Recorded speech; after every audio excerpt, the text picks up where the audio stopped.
Well, America's top military officer, General Martin Dempsey, is making a surprise visit to Iraq today. He is meeting with U.S. troops, commanders, and Iraqi leaders.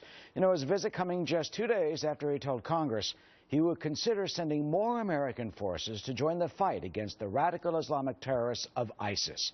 But what does this visit say about our country's commitment to this new military campaign on an old military front? Retired U.S. Navy Captain Bob Wells joins us. He's a former National Security Advisor to Vice President Dick Cheney. Captain Wells, good to see you as always. Good to see you, Eric. What type of assessment can General Dempsey make, and why is this important when you're a top official and you're there firsthand, meeting these people, talking to the troops, getting a sense of the Iraqi generals and officials himself? It's very good that he is there. I think he's there for really three objectives. The first objective is to really underscore the commitment to our troops. Since he's been there, the 1st Armored Division from Kansas has provided a command capability, command element in Baghdad, and he's able to see firsthand and listen to what the troops are saying with regard to the potential for training the Iraqis, assisting the Iraqis, and also getting a pretty good situational awareness of what's actually happening on the ground with ISIS in Iraq. The second objective is to really meet for the first time the counterparts that will be leading this future military objective, in particular Northern Mosul. That's, of course, the new Prime Minister of Iraq. Maliki's no longer there. You've got Prime Minister Abadi. You also have a new Minister of Defense just empowered in about 3 weeks ago. And then finally, the Chairman of the Joint Chiefs of Staff is the senior military advisor to the Commander-in-Chief.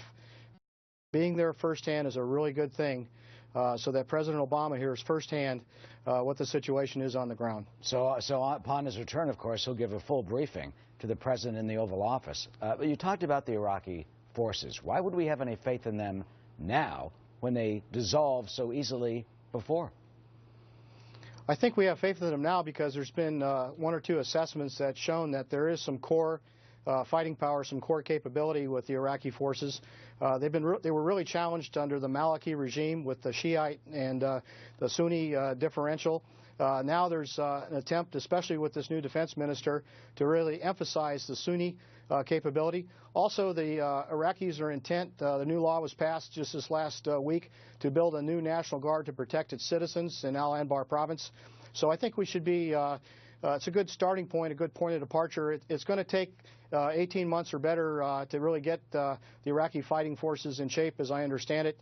Also, General Dempsey has mentioned the size of the force that he's looking at, upwards of 9 brigades and 80,000 forces from where he's going to start to where the U.S. forces and the train and assist mission will be. But you give us assurances now that it'll work, but wasn't this supposed to happen already?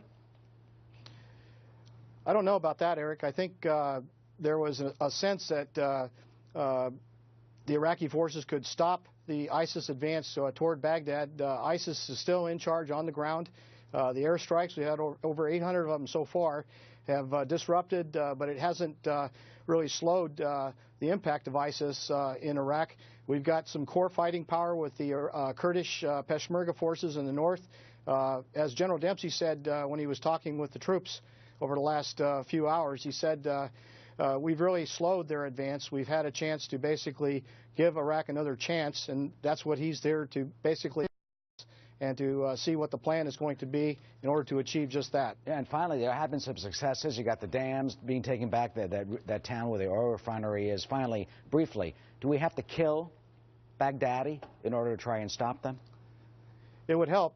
Certainly, the leadership, the head of the snake, if you will, is always important with regard to the leadership capability of the ISIS or ISIL effort inside Iraq. Our overall strategy, though, is what was recently termed a containment plus to contain ISIS in Syria.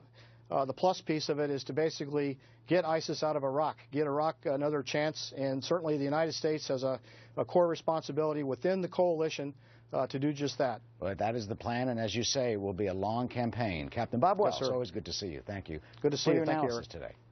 Arthel? Very nice. Okay. And